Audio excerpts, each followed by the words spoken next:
You know, guys, sometimes I just sit and I wonder, where would we be without the school of life? I'm serious. Where would we be, man? Where would we be without this top quality content showing us how to overcome shyness, how to be confident even, you know?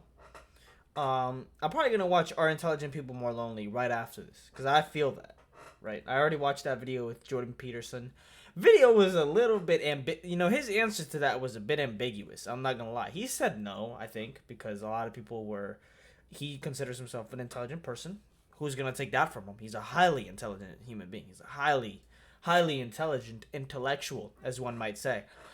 But he says, he doesn't feel that he's more lonely. He doesn't think so. He thinks that, in expressing himself, he actually found a lot of people who agree with him, right? He is somebody that is not afraid to polarize a little bit, not to go against the status quo, not to say something that might trigger a lot of people. And in doing that, you're going to attract a lot of people. It's a psychological thing. You definitely are. But let's see what the School of Life has to say about it next. Right now, this is about how not to be boring. In case some people out there, you're struggling a little bit to be an interesting person. Be somebody, be the most interesting guy in a room. That's why I read a lot. I have a lot of knowledge. It depends on how people value knowledge and how you bring it across.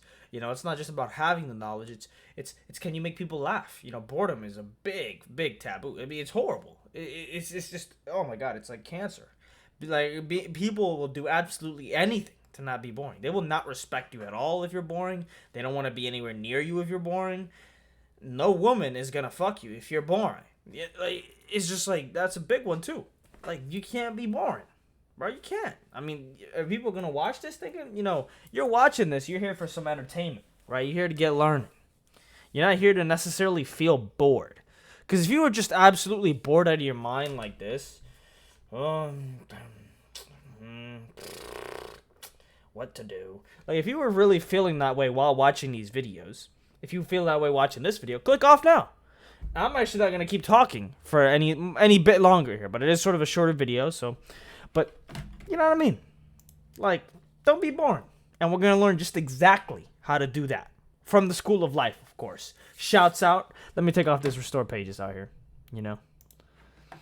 And the goal isn't just to get laid or anything like that. The goal is to also be genuine. It's to be sincere. You don't want to be a boring person. If you're a boring person, what does that really say about you? What does that really say about you as a person? Why would that be attractive to somebody? Why would somebody want to be with a person that has nothing to say, that has no value, that they can't? People are selfish. You gotta understand this. You gotta understand human nature. What do you expect to get when you're boring? People aren't gonna just cater to all your every single needs just because you're too lazy and you don't want to become unboring. Just because you don't want to learn how to not be boring. Right? You have videos like this now. Imagine if you were born 300 years ago. You'd be fucked. There's no School of Life back then to tell you how to not be boring. So let's go ahead and let's learn. It's also subjective.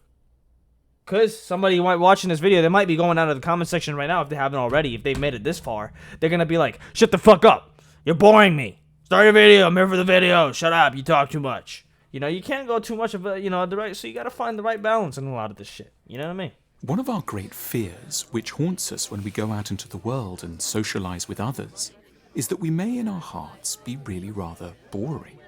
But the good news, and a fundamental truth too, is that no one is ever truly boring. They're only in danger of coming across as such when they either fail to understand their deeper selves, or don't dare or know how to communicate them to others. That there is simply no such thing as an inherently boring person or thing is one of the great lessons of art. Many of the most satisfying artworks don't feature exalted or rare elements. They are about the ordinary, looked at in a special way, with unusual sincerity and openness to unvarnished experience. Take, for example, some grasses painted by the Danish artist Christian Købke in a suburb of Copenhagen in 1833. Outwardly, the scene is utterly unremarkable and could initially appear to be deeply unpromising material for a painting. And yet, like any great artist, Købke has known how to interrogate his own perceptions in a fresh, unclouded, underderivative manner, and translated them accurately into his medium, weaving a small masterpiece out of the thread of everyday life. And just as there's no such thing as a boring riverbank, tree, or dandelion, so too there can be no such thing as an inherently boring person. The human animal, Interesting. witnessed in its essence with honesty and without artifice, is always Let's see who I stop it interesting. on. Who the fuck is you? Wow, that painting. Like, this was an actual person? Think about that. This was an actual person that was alive. And the fact that they had to stand still, that's one of the reasons people didn't smile back then. Because they had, you know, like, it was sort of seen as maybe, like, taboo. You know, it just wasn't a commonplace thing to be smiling. I mean, most of the time, that shit might hurt you. This shit took time to make these paintings. You might be sitting there like these, like, just geek the fuck out for, like, 3 hours, 4, 5, 6 hours. You might be sitting there, bro, for all you know. And smiling the whole time? Yeah, just have a blank expression like these so you can handle it a little bit better. And, you know, you get less uncomfortable as you have to sit there for eternity. That shit was actually really pretty, though. Like, that's crazy. This is an actual person, and this is, like, a nice, like, accurate depiction of them, artistically. That's crazy. You're looking at somebody that is not alive anymore, but that did come alive, and they were conscious. Ain't that crazy? That's what's always crazy about photographs and pictures and paintings of people. They were alive at one point, now they're not. And look at them. You can see them. You can see what they looked like. It's like, wow. When I we wonder call what she did. I wonder what this guy. person- Is that Napoleon? Ain't that Wait, no. I might be tripping. I don't know. boring, we're just pointing to someone who's not had the courage or concentration to tell us what it's like to be them. By contrast, we invariably prove compelling when we succeed in saying how and what we truly desire, envy, regret, mourn, and dream. Anyone who faithfully recuperates the real data on what it's like to exist is guaranteed to have material with which to captivate others. The interesting person isn't someone to whom obviously and outwardly interesting things have happened. Someone who's travelled at the the world, motorcycle. met important dignitaries, or been present at large geopolitical events. Nor That is Bill it someone Gates? who speaks in learned terms about the weighty themes of culture, history, or science. They're someone who's grown into an attentive, self-aware listener. And Sorry, what? someone who speaks in learned terms about the weighty themes Learned of culture, terms? history, or science. My God. Learned term. Like, you're speaking, like, very hard like, very big words. Are you using very big words? Is that what he means? Words that nobody's gonna understand what the fuck you're saying? They're someone who's grown into an attentive, self-aware listener and a reliable, honest correspondent of the tremors of their own mind and heart, and who can thereby give us faithful accounts of the pathos, drama, and strangeness of being alive. What then are some of the elements that get in the way of us being as interesting as we in fact are? Firstly, and most crucially, we bore when we lose faith that it really could be our feelings that would stand the best chance of interesting others. Out of modesty and habit, we push some of our most interesting perceptions to one side in order to follow respectable. I mean, as a guy, bro, you're not really supposed to. But, like, nobody really wants to hear about your feelings, though, ain't it? Motherfuckers don't really want to. They want to talk about themselves. Most motherfuckers, like, really enjoy talking about themselves. Especially if we're gonna go seduce somebody. I'm not gonna go seduce somebody talking about my problems. Nobody wants to hear my fucking problems. And it's not just because I'm a man. Like, it's nothing to do with it being a man. It's also kind of hard to put them into words. It just seems very complex to really word them. It's not like they're necessarily grandiose problems.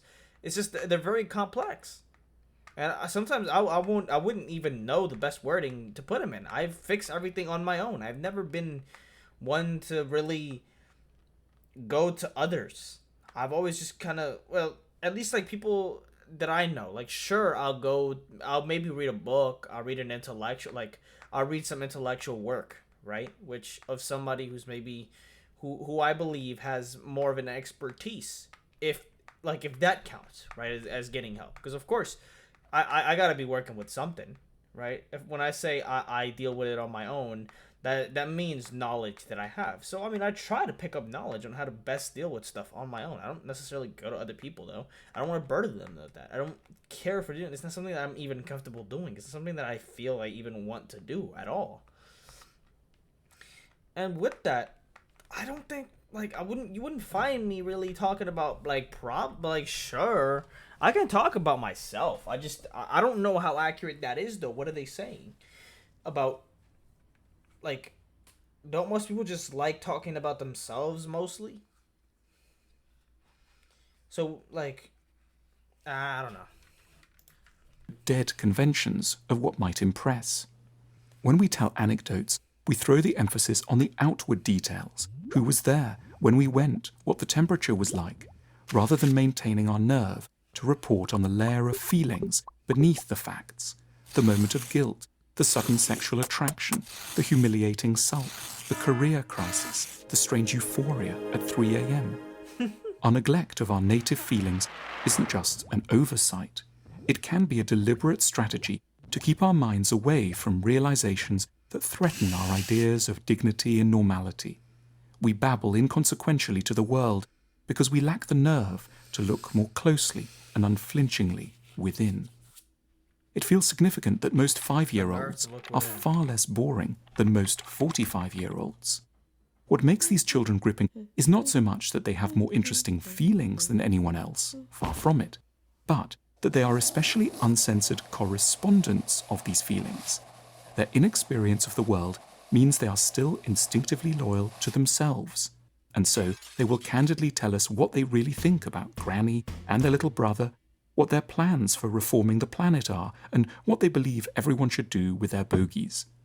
We are rendered boring not by nature so much as by a fateful will that begins its malevolent reign over us in adolescence to appear normal. Yet, even when we're honest about our feelings, we may still prove boring because we don't know them as well as we should, and so we get stuck at the level of insisting on an emotion rather than explaining it.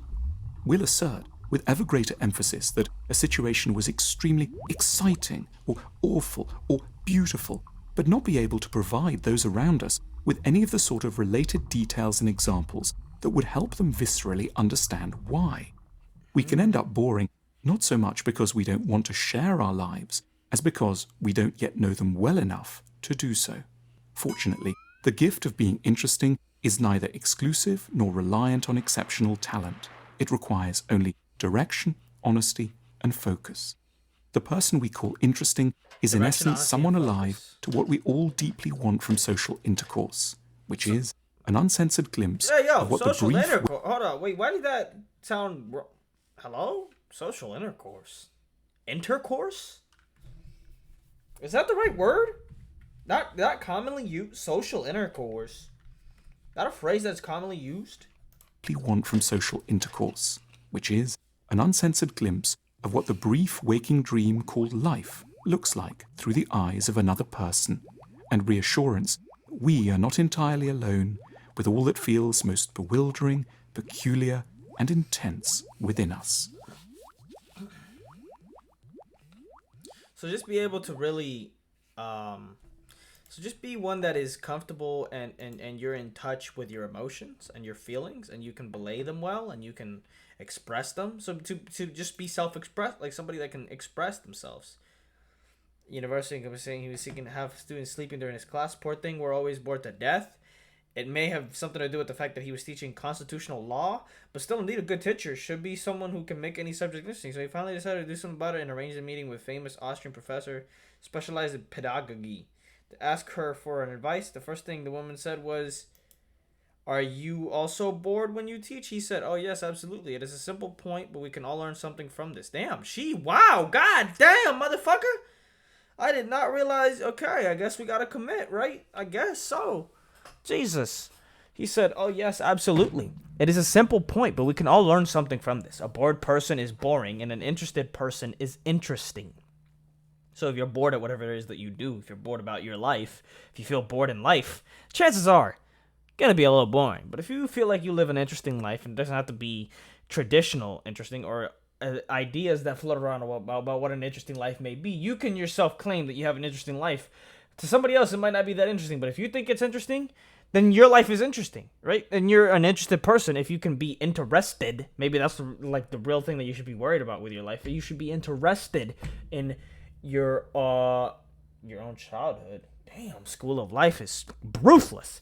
Anyway, you need to be interested, and then that way you can be interesting. Okay, Most of us have no connection to our inner selves. The best way to make that connection is to be curious about ourselves, just to wonder why we do what we do and why we think what we think. It can be really fun to look at ourselves this way. And I can tell you it is.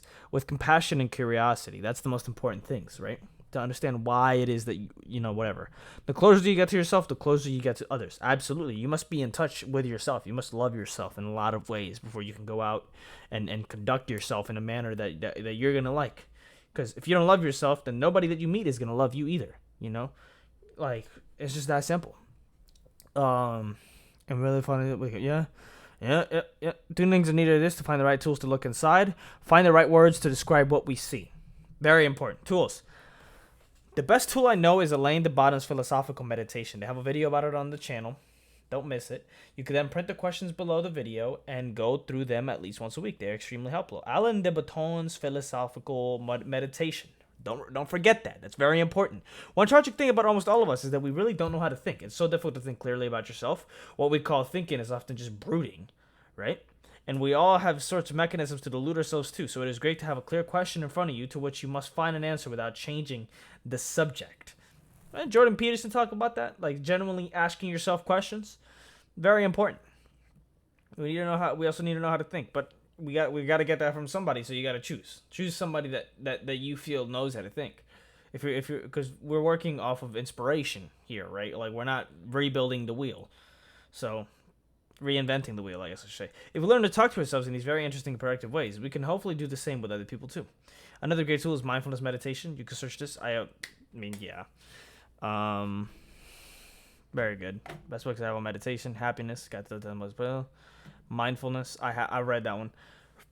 Words. Wittgenstein says, all I know is what I have words for. In order to have more words at hand to describe how we feel, we need to read a lot of good books, poems, watch good movies, listen to beautiful songs, and listen to the people around us very well. After all, our stories may be very different, but we all suffer more or less because of the same things. 3 excellent podcasts on how to listen and communicate well are The Joe Rogan Experience. Nah, I'm fine. I fuck with my man's Joe Rogan, dog. Listening Generously, though, by Rachel Naomi. Yemen. On Being with Krista Tippett. Yemen with Krista Tippett. Wait, what? On Being with Krista Tippett. On here twice. BBC, A Point of View. Alan de Botton.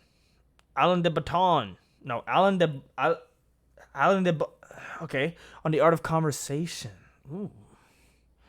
Those are all podcasts. Listening Generously.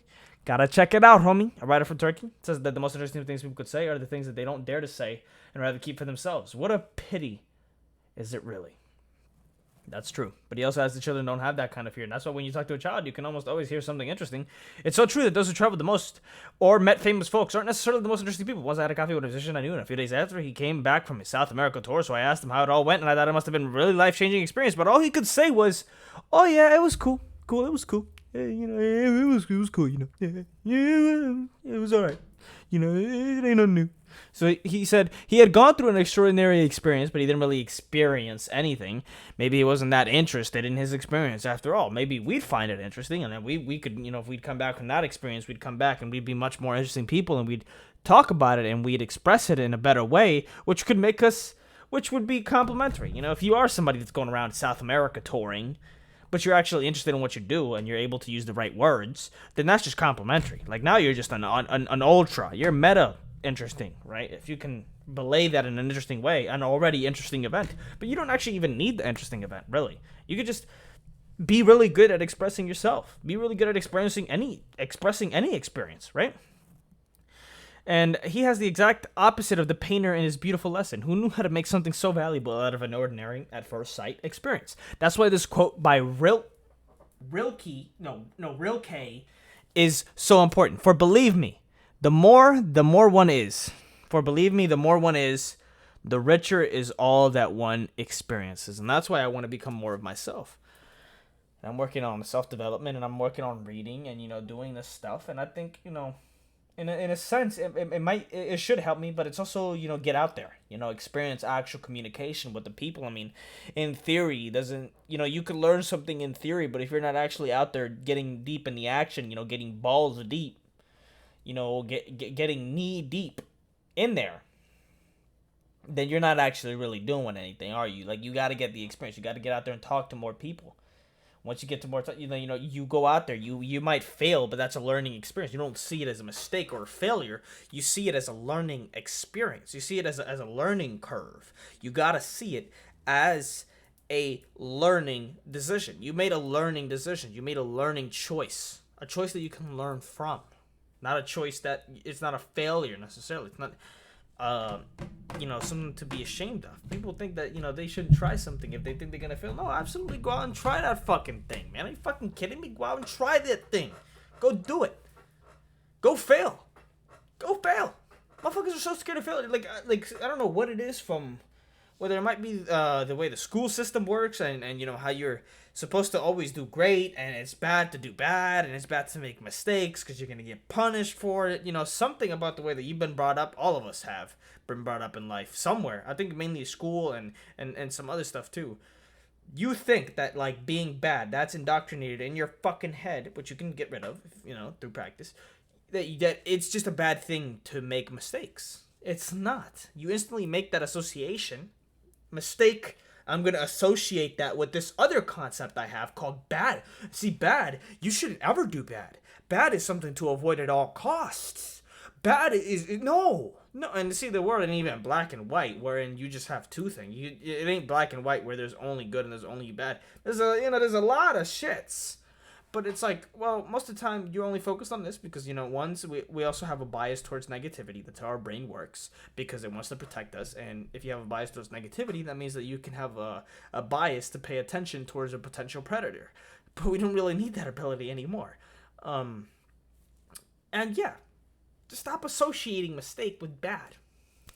Go out there, do the thing, So our goal should be to become wiser, more sensitive, and more profound. Be more willing to be vulnerable, vulnerability. Motherfucker. Oh, yeah, I tell that to people. Some motherfuckers already clicked off.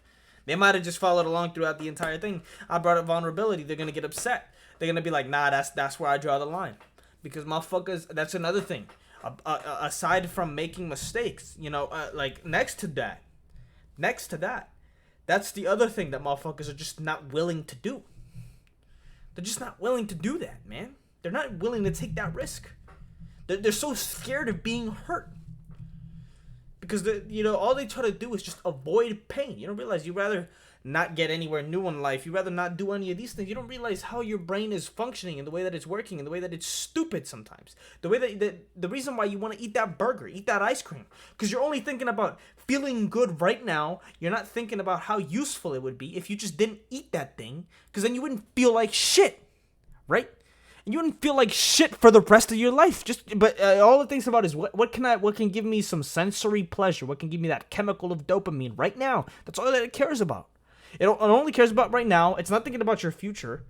It only cares about right now. It's not thinking about the rest of your life that you're going to live out and the way that you're going to carry yourself because of this action. The way that you're going to carry yourself when you look at yourself in the mirror and you think you're fucking fat and you don't like yourself and you want to kill yourself. And the way that you carry yourself as somebody who's ugly, and you're going to, I don't know what piece of evolution is responsible for this, but if you genuinely believe something, you will act on it and it will become a self-fulfilling prophecy. Okay, it just will. You go out there and you say you're ugly. You're ugly. You're fat. Whatever you say about yourself, it's true, and you're gonna act in accordance with that, and that should frighten the fuck out of you. That should scare the fuck out of you. Know what I mean? That should scare the fuck out of you. And in doing so, another thing that the brain does is it really just wants to avoid any loss. I don't remember it's in Thinking Fast and Slow, I think. It's in that book. There's a good example for it. You can maybe go and read that if you haven't. But it was like something about choosing 50% chance of losing 50. I don't know. I'm not going to get into that because I don't remember. But it was like you will just make any mistake that just has the least guaranteed loss. You will make anything wherein you're guaranteed the least amount of loss. So you can say, 100% chance you're gonna gain $1,000, or 50% chance that you might gain 3,000 or 2,000, whatever, right? Anything more than 1,000. You 50% chance. No, you're gonna take something that is more certain. You're gonna take the thing that's certain because you don't like taking risks. You don't like taking bets. You know, you like something that's certain, and if it's something that where you're gonna lose, you're just gonna choose the thing that basically brain doesn't want to lose. That's why you don't want to be vulnerable, right? Because it wants to avoid any loss at all costs, and loss in this way is analogous to pain. It want to avoid it because it feels bad. Of course, you know there's reason to. Like, let's make no mistake about it. But you can also say, bring it on. I can fucking handle it. I mean, you're what, warrior stock? Ancestors been survived since 3.5 billion years. Like, how long? That long lineage.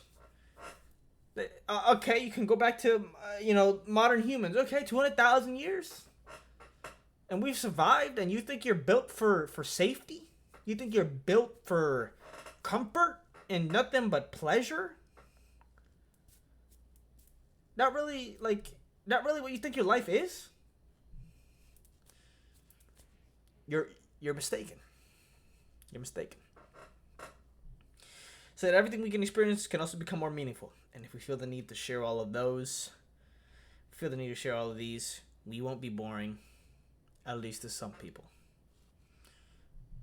Thank you, whoever left this comment. Let's see who it is. Lua Veli. Seems to be a very smart person. Shouts out to them. And shouts out to the School of Life, as always, for a wonderful video. Hopefully you enjoyed that little tirade, that little rant. Maybe you can learn something from it. Maybe go out there. Become less boring than you were yesterday. Right? Go out there. Look within as well. As much as you want to go out there, might want to go in here as well. You might want to go in. And do some self-exploration. Do some self-development. Gain some wisdom. Read about the lives of gain the lives of the philosophers. That's what somebody considers reading philosophy is you're intaking their life and adding that onto yours. It's an add-on of their life onto yours, of their philosophy onto yours. You're increasing your life, not really, but you're like adding on to your life by reading this stuff sometimes. You're living a more full life. More full in some way that I can't really explain, but you are. And with that being said, hopefully you guys enjoyed, man. Let me know what you guys think. Leave a comment down below if you disagree, if you agree. If you made it to the end, let me know, right? And I will pin it. I will pin the comment. I've yet to have a single person make it to the end, so if you do, I love you. You will know that you are the first person to possibly ever do that here on the channel. Okay? And just like I did for my mans right here, the School of Life, make sure you leave a like, subscribe to them. And yeah, man, I will catch you guys in the next one. Hopefully you enjoyed that. Talked a lot, but it was a lesson. It was a lesson.